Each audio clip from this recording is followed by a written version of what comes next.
Hello, everyone. Welcome to Jamaica 411. Thank you so much for joining me today. I'm your host, Michelle Stern. I would appreciate if everyone who is watching would give this video a thumbs up, share the video as well, and feel free to leave your comments in the comments section. I want to thank you all in advance. Yes. So, what is the title of today's video? PNP called for elections.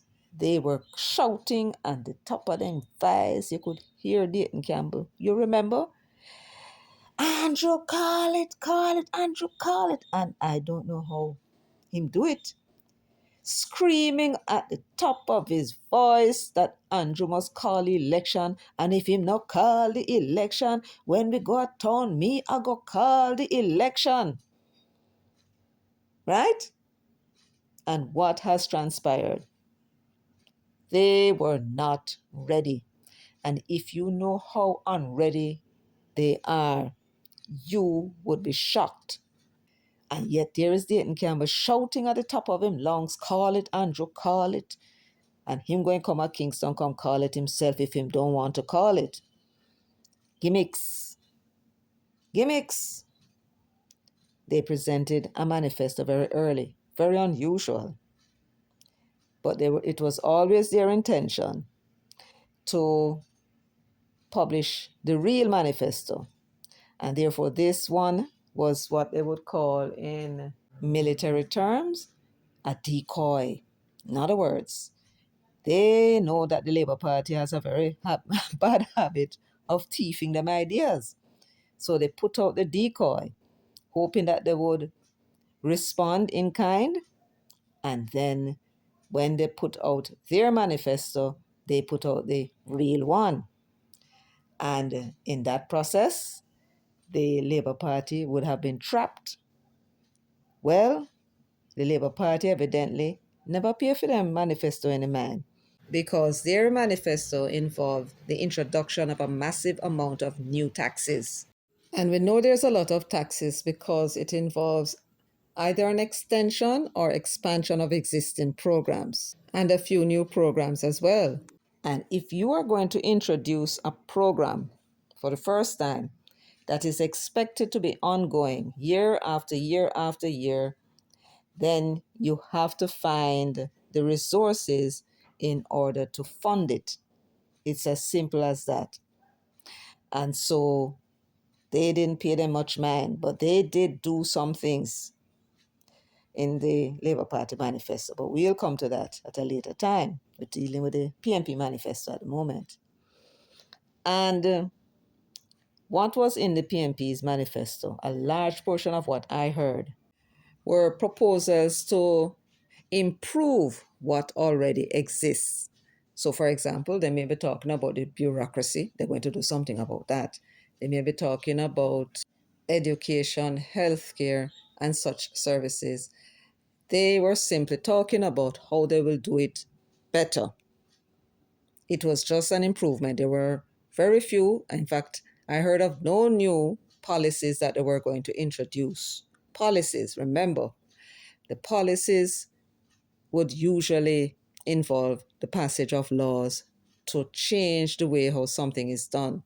It does not necessarily mean that it's going to raise taxes. It's when you start to talk about you're going to introduce programs, that's when you're definitely now looking for more taxes, because a program is something that is not one off. It is something that once you put it in place every year, it's going to incur a cost. You're going to have administration, you're going to have people employed to that department, and they are carrying out a service, and all the expenses that will be involved in the carrying out of that service will occur every year. So you have to now find money to finance it. And where will that money come from? It could come from borrowing, but that would involve borrowing every year. It could come from grant money, and that is not guaranteed. It could come from increasing taxation, which is the most likely outcome. Then there is a matter of cutting a program and substituting it, or cutting several programs when you cut those out, then you'll have the resources now to fund that particular program. That is also an option. So these are really the sources of revenue for the government whenever it is that it is funding a program, whether it's a program that already exists or a new program. Now, I need you to follow me very carefully, and I need you to follow me through to the end, please.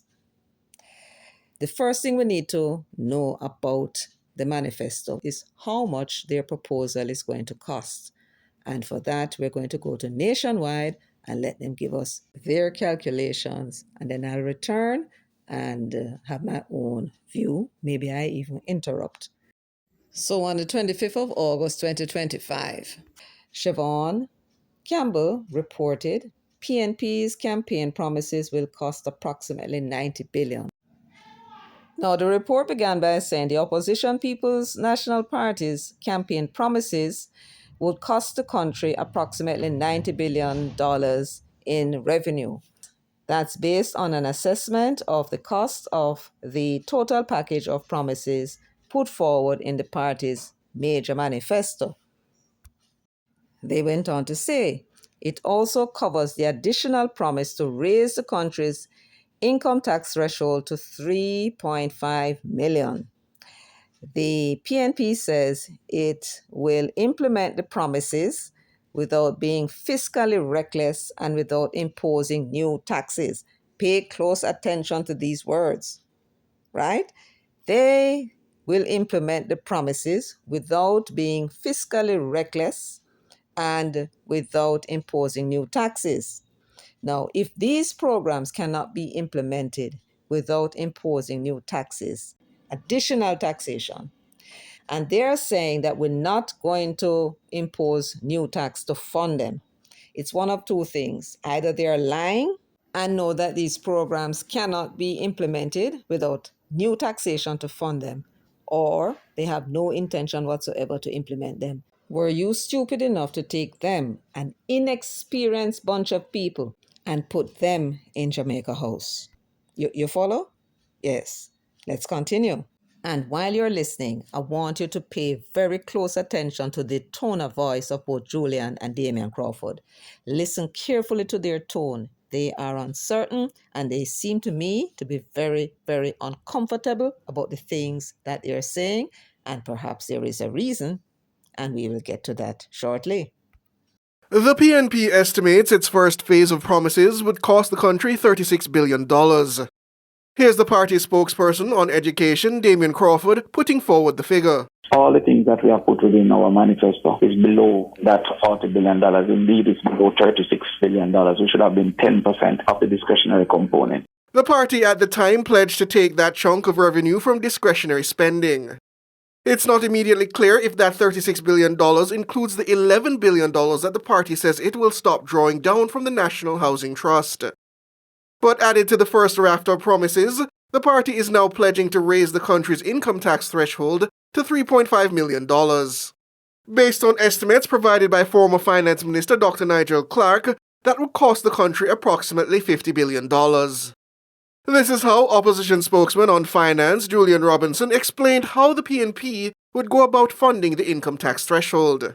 Yeah, well, we're currently in the middle of a budget year, and I would say the new fiscal year would start April 1st, and so the commitments that have been made would commence certainly in relation to the tax threshold at that time. We may make adjustments and we may have to do supplementary budgets in terms of how you move expenditures within the current band, as has been done in the past. So if you're moving monies from one ministry to another, you're required to do a supplementary budget. So that again is a decision that we would make once we get in. But that is a possibility because, as I've said, our priorities and the programs are certainly different from what exists with the current government.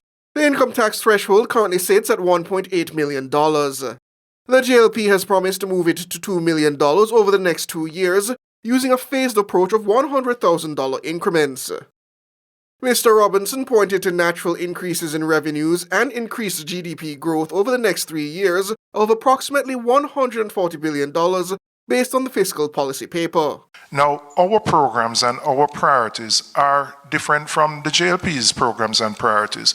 And as such, we are going to place the things that we consider to be critical to improving the quality of life of all Jamaicans at the forefront of our priorities. So between the organic revenue growth, between the existing envelope that exists in the budget, our commitments can be funded.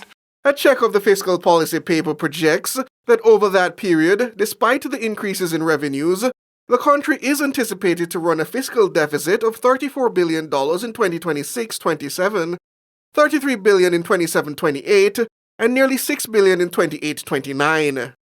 To make up the shortfall, the government intends to borrow roughly $760 billion over the period. But PNP President Mark Golding sought to assure Jamaicans his party would not compromise critical programs as part of a reprioritization under a future PNP administration. A false impression has been deliberately sowed by the government that we will discontinue all existing government programs and policies. That's absolute nonsense. We recognize that in the $360 billion envelope for programs, there's a vast array of programs. Some of them are long-standing and fundamental, such as the PATH program, which was started by the People's National Party and provides support for vulnerable children and vulnerable citizens. And we would never do anything to reduce that. Siobhan Campbell for Nationwide News. So you heard the Englishman at the end of that report saying that they will not cut programs like PATH. But they're not telling us what programs they will cut. They keep calling it a discretionary budget. But what exactly is a discretionary budget? Well, let us now turn to Sister Fable and let her explain what is this discretionary fund, the $360 billion discretionary fund they are talking about. PNP made many promises in the manifesto. And as the Jamaican people are pressing for the cost of those promises, the PNP has hurriedly put out a cost. They said that their many promises will cost 10% of discretionary funds. First, I'd like Jamaicans to know that there is no major line item in the budget called discretionary funds. So for the PNP to be speaking of discretionary funds, it shows their fundamental lack of understanding of this country's budget. Jamaica's budget rolls up into some major segments: programs, $359 billion, compensation of employees, $496 billion, interest payment, $177 billion, capital expenditure, $63 billion, and then you have loan payment and loan receipts. So if they do not understand the budget, I want Jamaicans to really ask themselves, are the PNP ready to lead this country if they don't understand the budget? But let's examine their 10%. The only line item in the budget that they could be thinking of is a line item called programs. Programs are recurring, which means they have to be provided for year after year after year, and includes things like PATH, grant store schools for operations of the schools, funds for public order and safety, funds for waste management, health supplies and services, art and cultural services, social security and welfare services, which include sickness and disability, help for senior citizens, survivors assistance, funding for family and children. These are all important programs that continue year after year after year. And so I would like the PNP to tell Jamaicans today or any day before Election Day on September 3rd, 2025, which of these programs they will cut. eliminate or defer into the future in order to fund their raft of promises. And I'm asking the Jamaican people not to let them off the hook with these promises that they're not telling you how they will fund them. If they can't tell you how they will fund them, then they are simply empty promises. Here today, gone tomorrow. So every time you hear them speak of these promises, ask them, how will you fund it? Will you tax us, the Jamaican people, to fund it?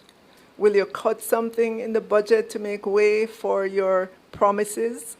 Or, like the PNP has a history of doing, will you borrow to fund it? And let them answer the question.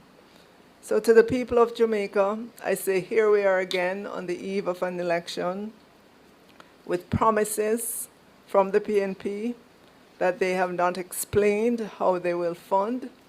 We know their history. The PNP are the party that puts more taxes on the people. They are the party that adds more debt to the debt stock. Do not let them anywhere near Jamaica House. They will wreck the economy again. They do not understand this country's budget. They do not understand government, and the PNP are not ready to lead. And I agree with Favor there, because when we say they are not ready internally, and they are not ready for the reins of government. One of the biggest roadblocks that the PNP faces at this time is the fact that they are a new PNP. I'm a part of a new PNP that's ready for the new Jamaica. Now, that is one of the Rise candidates. That's Stacey Knight, who is going to be running against Decoy Chuck. That's KD Knight's daughter. And you heard her for yourself. She is coming from the river bottom. PNP people, listen, comrades and comrades alike. She is the alligator that went down to the river bottom, and she's telling you that the shark is down there. Are you going to believe her or not?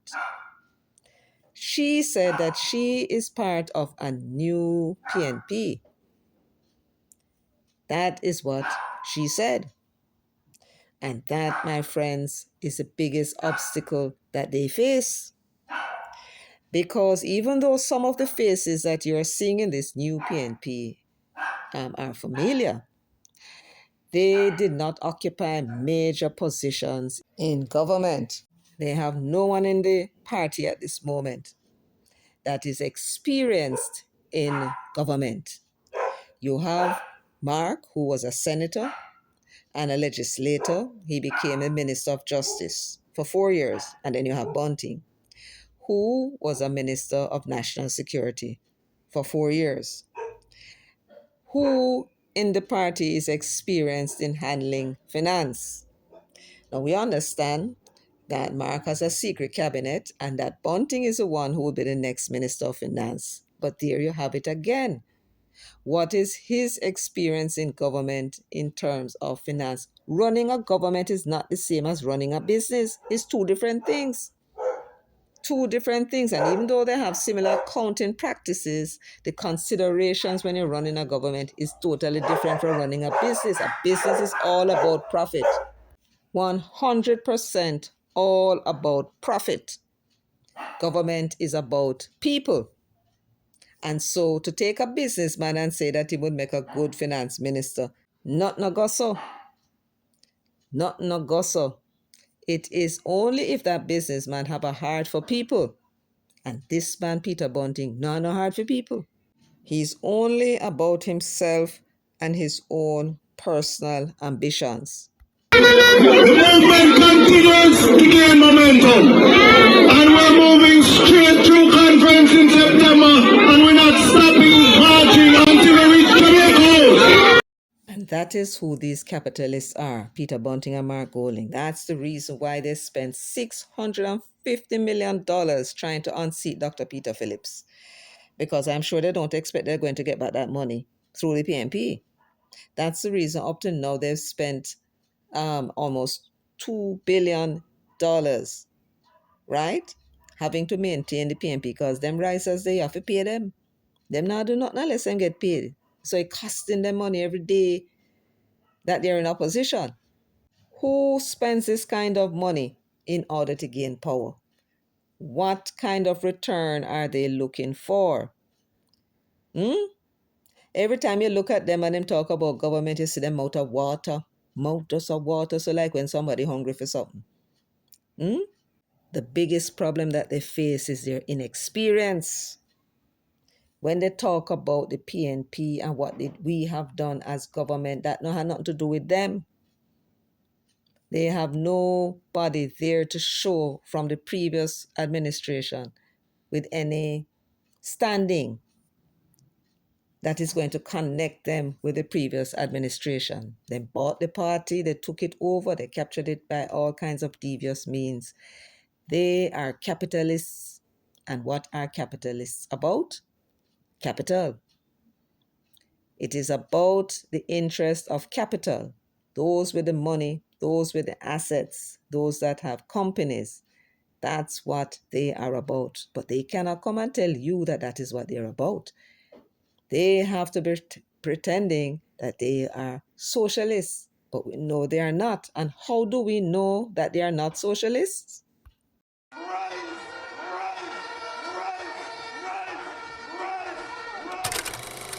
Which brings me to what I hear from your party leader now, that he's going back to democratic socialism. Do you subscribe to that as it was? Absolutely not. Absolutely not. They do not subscribe to democratic socialism. Then if they don't subscribe to democratic socialism, what is it that they subscribe to? It has to be capitalism. We know that. And we know that because of this new thing they come with now. And we are talking about their proposal to increase the income tax threshold to 3.8 million. That has nothing to do with the 83,000 people who are earning minimum wage and less, nor does it have anything to do with those who are earning $1.8 million now and less. And I'll explain why. You see, those people who are earning $1.8 million per year and less, they are earning $150,000 per month. And to break it down further for you, they are earning $34,600 per week. So if you're earning $34,600 and less at the moment, you do not pay income tax. No. So what you want to know is who will then benefit from increasing the threshold to 3.5 million. Anybody who is earning $67,000 per week, that's 4 times the minimum wage, they are the ones who would benefit. Now, you would hear them last night, in my view, contradicting themselves, talking about those persons who are suffering and then can't find food. But who do you think will pay the tax, the $55 billion that Julian told you about last night, that it will cost to implement this increase in the threshold to $3.5 million? It is the consumers. Those same people you heard them last night saying are suffering and can't find food and can't send them picnic to school. And them are going to pay the taxes. Because in any country, it is the consumers who pay taxes. The rich man, the business people, those who are selling goods and services, those who own the capital, they cannot earn $1 if you and me don't go into them place and buy something from them. And therefore, they will have no taxes to hand over to the government. So indirectly, it is we who pay all of the taxes that exist in the country. They sell, we buy, and they hand over a portion of that to the government in tax. You follow? Yes.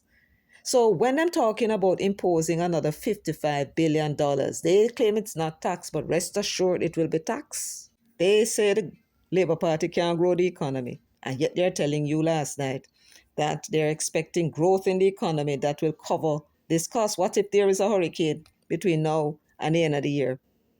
There will be no growth, and therefore, where are they going to get money to fund this commitment of $55 billion on your backs and mine? This $3.5 million increase in the threshold is what they are launching as their top policy that they want you to vote on. Thinking that you're greedy, thinking that you're stupid, and thinking that you don't know and believe so you go and get this. But if you're getting $34,600 per week or less, you are already not paying income tax. So this is not a policy that is for you. Where are the poor people policies? Well, the poor people policies are in some social programs, some hodgepodge social programs, all of which will require additional new taxes. Taxes upon taxes upon taxes on our backs. $90 billion worth of taxes in order to finance a better quality of life for those persons who are 4 times better off than those who are earning minimum wage. 83% of our people are earning minimum wage and less, and they are lying to you about them have discretionary fund. There is no such thing as discretionary fund. There are programs. They don't want to call it what it is, because then you'll know what they're planning to do is to cut your own social programs to put in programs that may not work.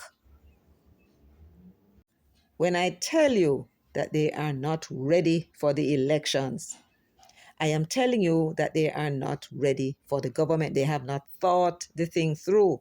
They are not looking out for poor people. What they are doing is coming up with ideas that they believe will make them win the election. They are not telling you, therefore, what it is they intend to do with the power were you to give it to them. And if they're not telling you, and you know that they are capitalists, then you know that whatever they're coming with will benefit the rich. The man with the capital, the man who owns land, the man who owns businesses. And then maybe some of it will trickle down to you. But here's the problem. In order to fund these commitments according to them, they are going to have to increase taxes. And whenever taxes are increased, and the poor man, who is the one who will then pay it, he will have less to spend. And if he has less to spend, he will spend trying to make sure that he has food on the table, which means that those poor people that they are saying is suffering will be poorer still. And if they are poorer, they have no money to spend with businesses. The businesses are not going to do well. Some will flounder and some of them will crash. They have not thought the thing out clearly. They are looking on the bright side of one aspect of it. According to Bunting last night, the persons who will benefit from the increase will have more to spend. More will be in their pockets. But the cost to fund that expenditure is going to be borne by another set of consumers. The poor people, the ones who can hardly find food, the ones who can't eat properly. And therefore, the net effect is that you will not see any growth in the economy. All that will happen is that another set of people is going to be better off, and the other set of people are going to be worse off. And the poor people who you say now have no food to eat, and then can't find this, and then can't send children to school, which means now you're going to have to put social programs in place to take care of that. That is what this is about. This is a capitalist policy that they're coming with. And it will not benefit you, the majority of the people. Are you going to have to pay for? You, therefore, will be worse off. And if you're having struggles now, finding food and so on, it would be worse with this policy that they are proposing. We have to continue to live within our means. The Labour Party is a conservative party. It has always been. They don't like to rush and spend things. Them do things slowly. And we have always been impatient with them and say, listen, you need to step up this thing. The current bunch of capitalists in the PNP plans, they said, to spend without knowing where the money is coming from. At least so they claim. Taxes is where the money will be coming from. And that will cause all kinds of problems in the economy. Are you following? So they are not, in my view, an option. They have not come with programs that are going to actually benefit the society and make us grow. They are coming with something they call a commitment that is going to see us go in reverse. We have to stay this course and be patient and get the government to understand and preach to them that what they need to do is keep increasing the minimum wage, and we will definitely go somewhere. But we cannot go off the rail. We have to be patient. And this is why, in my view, they should be rejected at the polls. Reject them. Get rid of these risers. It's costing them too much money. $2 billion they have spent already to control the PNP because them risers not doing nothing for nothing. They have to be paid. Can't blame them. Man comes him having money and him done making money already. And him can't do this for the party people and so on. So them say, pay me. They are not going to stay when you reject them at the polls. And then we're going to get back with PNP. The old PNP, following the principles of democratic socialism. In addition to that, we must send a strong message. We don't want any more new taxes. We must live within our means of what we can afford and be patient. It was the last administration of Portia Simpson Miller who set the economy on the track that it is in. And wholeness to his credit, his great credit, has carried it on, and we are now reaping benefits. We cannot now afford to go off track. To the credit of this present government, they have put things in place that really and truly benefited poor people picnic. That policy in the Heart Trust, using the Heart Trust to sponsor persons who can't find bus fares to go and get training. And the biggest one to me is the policy that is paying those youngsters who are on path, I do believe, $15,000, probably $16,000 now, a week. They're getting paid as if they're doing a job to go and learn a skill. So they have no excuse not to go and learn a skill that they can now come out and earn more money than they would if they were just doing some odd jobs and have no skill. These are real benefits to people, and they have not told us. Mark Golding and Peter Bunting, they have not told us that they intend to carry on with this particular policy of the government. As a matter of fact, Julian was very clear that the policies that and programs that the Labour Party is following is different from their policies and program. And if it is different and you need to make room in order to implement your policies and programs, it simply means you intend to get rid of all of the policies and programs. And that would include scrapping that policy of paying the young people $15,000 to come and learn a skill at the Heart Trust. It must. It is $90 billion worth of shifting. That's 25% of the programs that are now there that will be shifted in order to accommodate their $90 billion program. And $55 billion, more than half of that is giving monies to people who are better off. They intend to transfer wealth from poor people to people who are better off than them, 4 times better off than them. That is their policy. And if this is what they are proposing to your face, you imagine what would happen if them ever form government? $55 billion in new taxation. Who will benefit from it? What was it that Ronnie Thwaites had said again? That in the 1990s, the high interest rate policy was the greatest transfer of wealth from the poor to the rich that has occurred since the abolition of slavery. And what they are coming to do is to continue with that policy. No doubt about it. They were the ones who had benefited a great deal because when others were floundering and collapsed, they had actually grown rich because they had gotten favors from FinSAC. We already spoke about the Billy Craig, and there are others. right? So what them come to do, these two capitalists that were there benefiting from the greatest transfer of resources from the poor to the rich since the abolition of slavery, the greatest transfer, they are now coming back and they have shown you that that is exactly the policy that they intend to continue. Not the one from Portia Simpson, but the one from Omar Davis and PJ Patterson. And so, when you go to the poll next week, Wednesday, know where uno ado, especially uno blood and fire comrades. I tell uno, if uno don't want a repeat of the past with these relics of the past, stay at your yard. If you don't want to go vote for anybody else, stand at your yard. There is no other way in order to save the PNP and save this country from these relics of our past sufferings. You cannot go and put them there. Stay home when it comes to those candidates that belong to Peter Bunting and Mark Golding.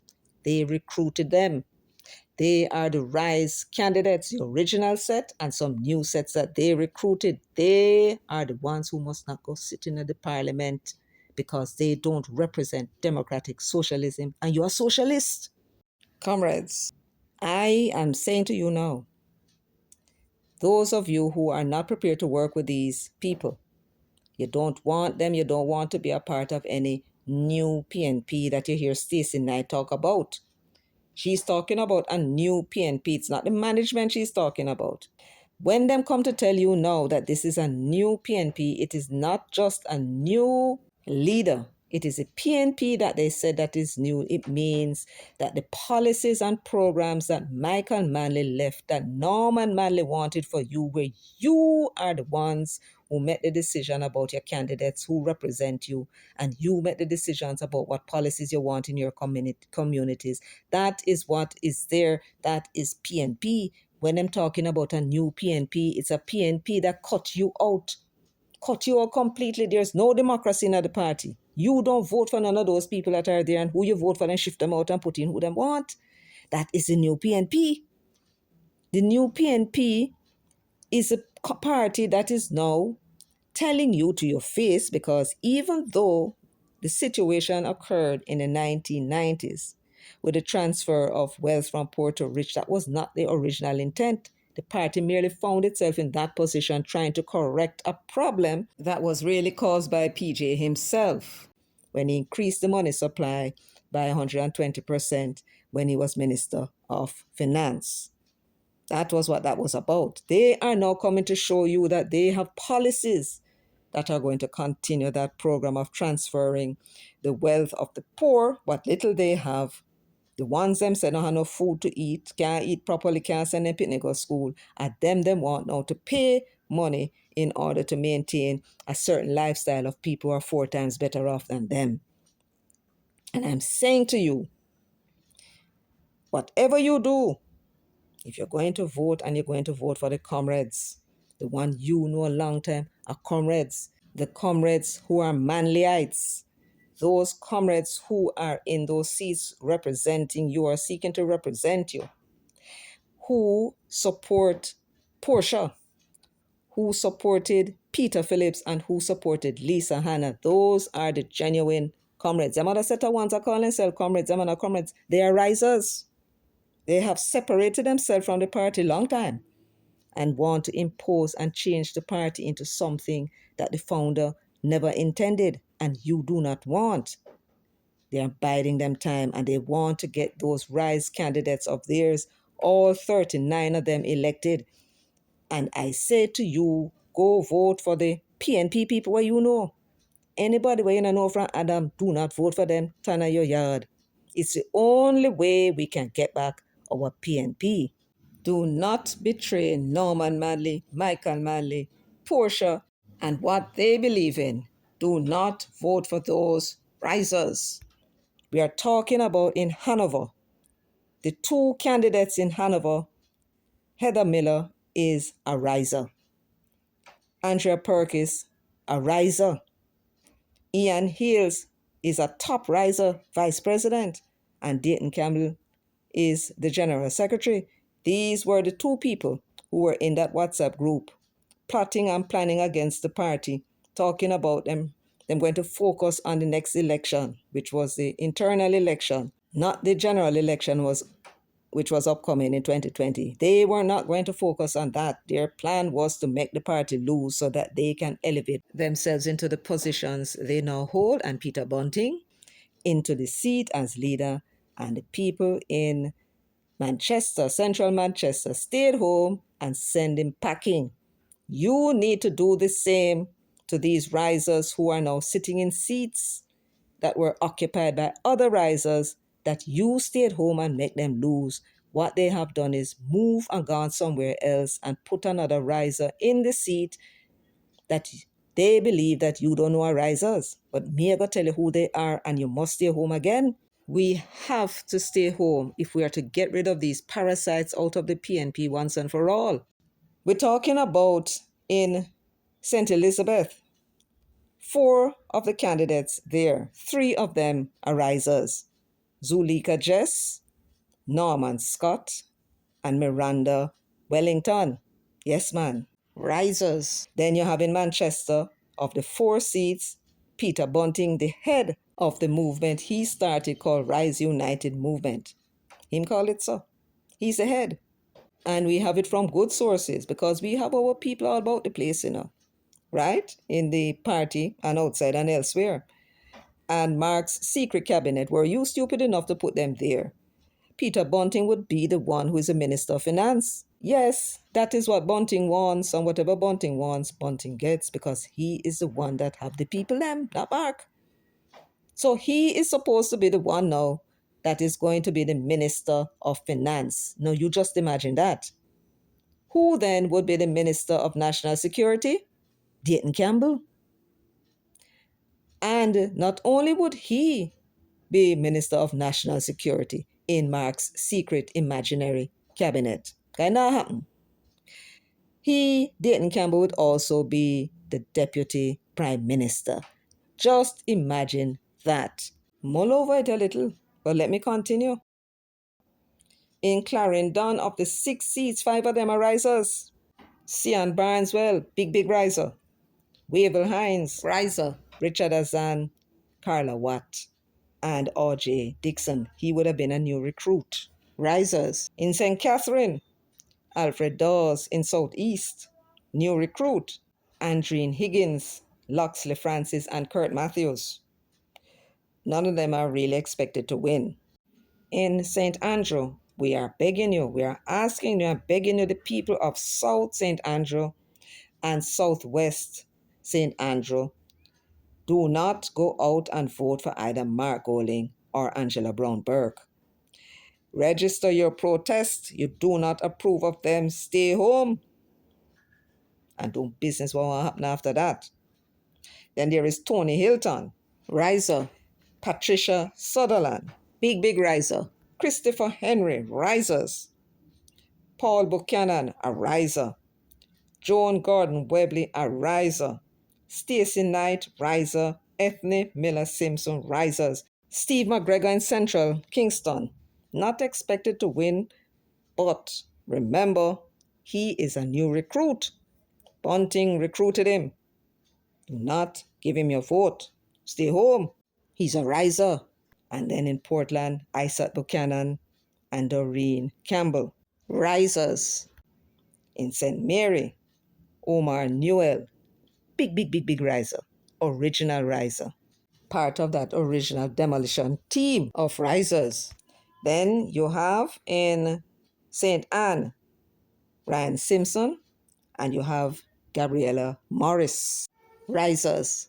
And then when it comes to Trelawney, Paul Patmore, new recruit. And in St. James, the Nikisha Burchell in South St. James, she was the one who opened that WhatsApp group, the Rise United Strategist. She was one of the admins and critical in the Rise movement, right? They sat in that group and plotted against the party. They could not believe that what they were doing was going to make the party win. And therefore, they must have known that what they were doing in that group and proposing to do and what they implemented was going to cause the PNP to lose the election in 2020. And now they want me and you to turn around and vote for them.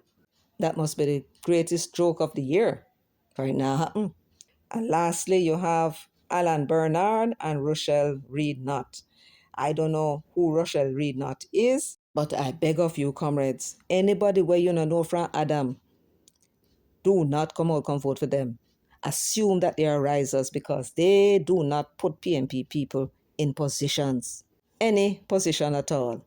So once you see somebody there that you don't know from Adam, do not vote for them. Risers, and you are comrade.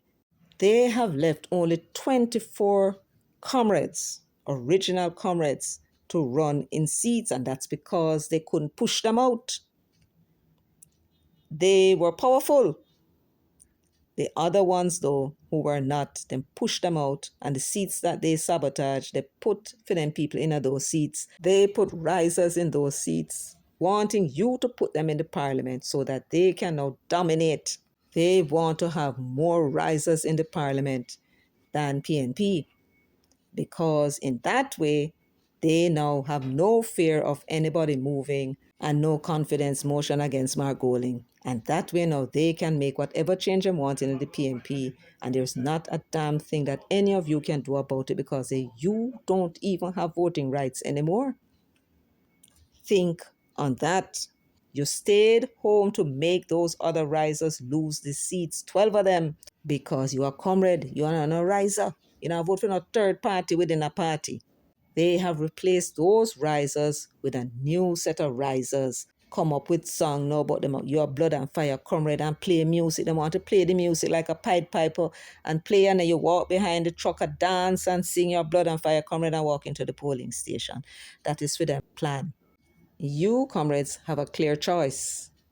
You either want back your old PNP or you prefer a new PNP, a capitalist PNP. If you prefer a capitalist PNP, then go out and vote for those rise candidates, because that is certainly what you will get. If you want back your PNP, the Democratic Socialist PNP, because you're a socialist, then you know what to do. Tan a your yard. And that is it for me today, folks. I hope to come back with another video soon. I sincerely hope you found it informative and I have shed some light on this proposed increase in the income tax threshold of $3.5 million that you must have been curious about. You can let me know what you think in the comments section. Again, I thank you for listening to me and sharing, as well as giving the video a thumbs up. And until next time, take very good care of yourselves and walk good.